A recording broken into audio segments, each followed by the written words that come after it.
Dnes si povieme niečo o cenovej stabilite.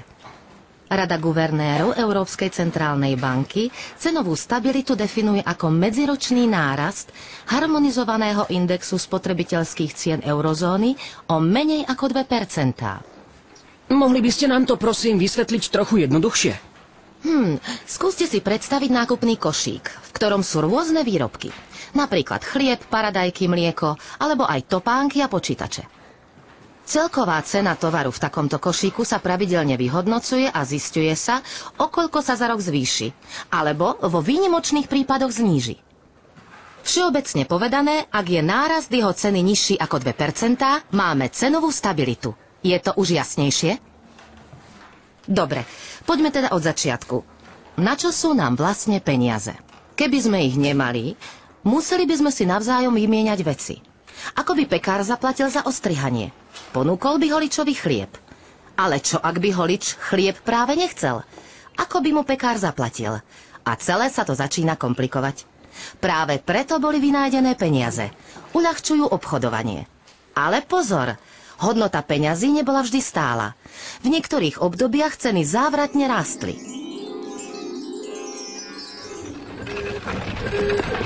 Páni, čo sa to stalo? Kde to sme?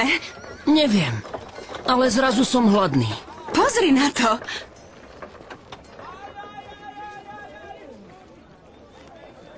Takže, čo máte za 4 mince? A čo by ste chceli? Prosím si 2. To je málo. Zvýšili ste cenu? A prečo? Lebo ľudia majú viac peňazí, ako je ponúkaného tovaru. A dopyt po mojich koláčoch stúpol. A zvýšila sa cena múky, za ktorú musím platiť mlynárovi. A zvýšila sa aj cena dreva, ktorým kúrim v peci. Teraz ma pečenie stojí viac. Ďalší! Žiaden strach. Potrebujete len viac peňazí. Super, vďaka.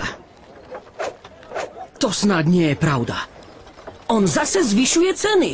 Takto si tu nikdy nič nekúpime. Jednoducho potrebujete viac peňazí. Počkaj, veď ja ťa poznám. Ty si predsa inflácia. Ó, máš postreh. A pretože si taká múdra, všetkým vám za odmenu dám peniaze.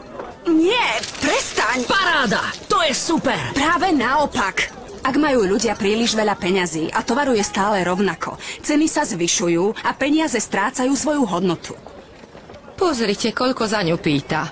Je oveľa drahšia ako minulý mesiac. Tedy som si tú rybu mohla dovoliť, ale dnes už na ňu nemám.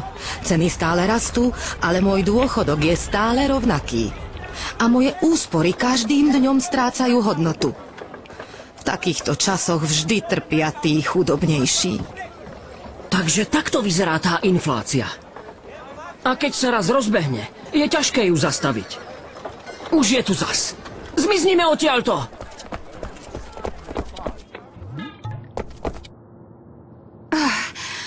Dobre, že sme sa odtiaľ dostali. Zaujímalo by ma, kto na infláciu dáva pozor dnes. Nespomínala učiteľka niečo o Európskej centrálnej banke a cenovej stabilite? Máš pravdu. Skúsme o tom zistiť niečo viac. Pozri, kde sme. Prepáčte, prosím. Je to pravda, že vašou úlohou je udržiavať stabilné ceny? Ako to robíte? Možno by som vám mohol poradiť. Takže, čo by ste chceli vedieť? Viete, práve sme videli inflačnú príšeru a škody, ktoré spôsobuje. Kto ju má na starosti? Vy? Inflačnú príšeru? Áno, práve chcela... Určite máte na mysli toto. Toto, že je inflačná príšera? Taká malá? Presne tak.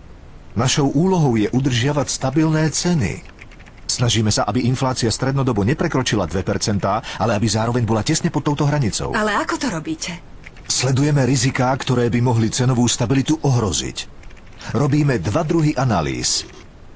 Najprv sledujeme rôzne faktory, ako napríklad hospodársky rast a ceny ropy, ktoré by mohli ceny krátkodobo zdvihnúť.